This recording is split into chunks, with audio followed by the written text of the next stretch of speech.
Hey guys, hope you are doing fine. Welcome to S&O Science. This is Sivendra and this is the very first video of the series Scientific Principles with their applications. I will be bringing more such videos for you which will cover many interesting and scientific inventions and discoveries that we study in a high school or even during our graduation. These videos will also cover the application part of each principles. If you find it informative, please like the video and subscribe to our channel for more such videos. You can also give your suggestions in the comment box regarding the content and the quality of the videos. So let us begin with the Seebeck effect. So Seebeck was a German physicist, and though he was a medical student, but he later on preferred to study physics. So in the year 1821, Seebeck in one of his experiments observed that there is a deflection in a magnetic needle when it is brought near to a loop consisting of two dissimilar metals with two junctions maintained at certain temperature difference. Now Seebeck called this effect initially thermomagnetic because he believed that the thermal energy is directly being converted to the magnetism. But later on, in depth, it was studied by another scientist. His name was Christian Ørsted. So in the year 1820, he explained it that there is no directly production of magnetism because of thermal energy. Firstly, there is a production of electric current in the wire, and due to that there is a production of magnetic field around the wire which generates a magnetic force on the needle, and the needle gets deflected. Now this is the statement for what we know today as a Seebeck effect.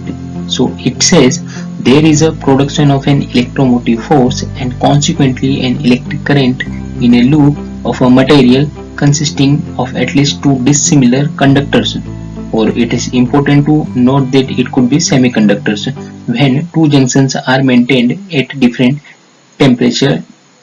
Well, you can read the statement by pausing the video. Moreover, the statement, you can see a picture on the screen which shows a thermocouple circuit. So what is a thermocouple circuit? It is made of two dissimilar either metals or semiconductors. So you can see there is a metal A and there is a metal B. So we connect these two metals in such a way that there will form two junctions. So if we keep the first junction at higher temperature and other junction at lower temperature, so due to this temperature difference between these two junctions there will produce an EMF and consequently an current because the circuit is closed. Now if we look at the mechanism of it, it is said that the free electrons, valency electrons at the warmer end here, due to higher temperature, gets diffused toward the lower temperature junction, and due to this movement of electrons there will produce an EMF or electric current in the circuit. It is also important here to note that this positive polarity will always be towards the higher temperature junctions, whereas this negative will be towards the lower or colder junction. So now coming to the Peltier's effects, and you will also come to know why I have covered both the effects in one video.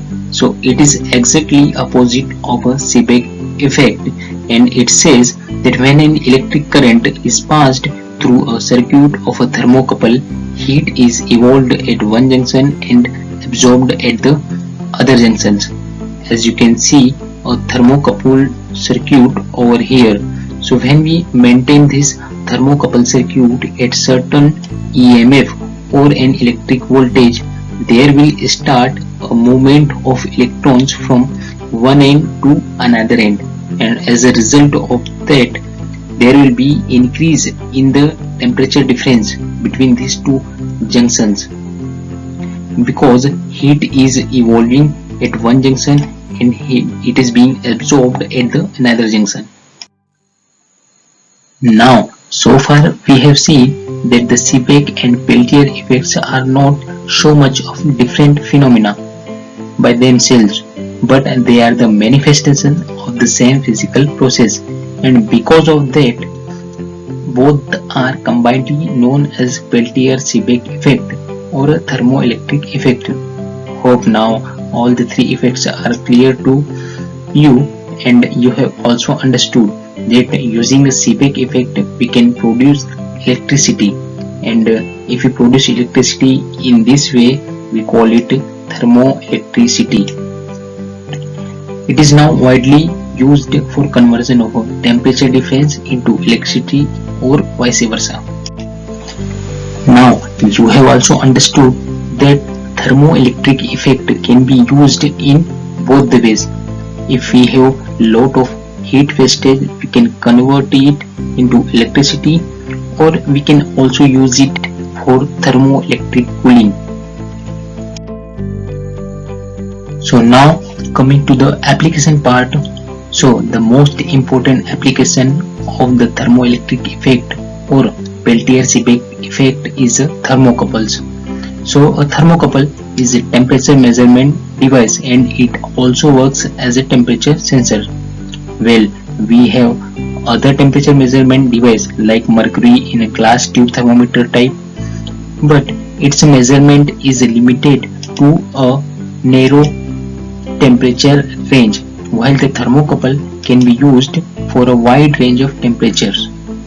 Now, if we look at the construction in more details, you can see both the metals are insulated separately.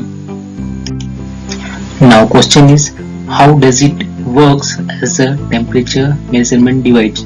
So in that case we keep the one junction at a constant temperature and another junction, which is a measuring junction or hot junction, we keep this junction in the contact of the object or atmosphere whose temperature is to be measured. So due to this temperature difference, they will produce some microvolt of EMF. Calibrate these microvolts into digital readings. Most commonly used metals are constantan with either copper, chromel or alumel. This chromel and alumel are alloys of different metal, and constantan is also an alloy of nickel and copper. Now suppose if an electronic or other system has been working for a long time and its temperature has increased to a level that it could damage the system. So in that case we can turn off the system by actuating its switches using a temperature sensor or a thermocouple. In another case, it is also used in some power plants to convert the waste heat into additional power, and that device is known as a thermoelectric generator. So now this is the end of the video. So thanks for watching. Please subscribe to S&O Science, and if you have any doubts please put it in the comment box. You can also give your suggestions regarding the content, and if you want these videos in Hindi please suggest.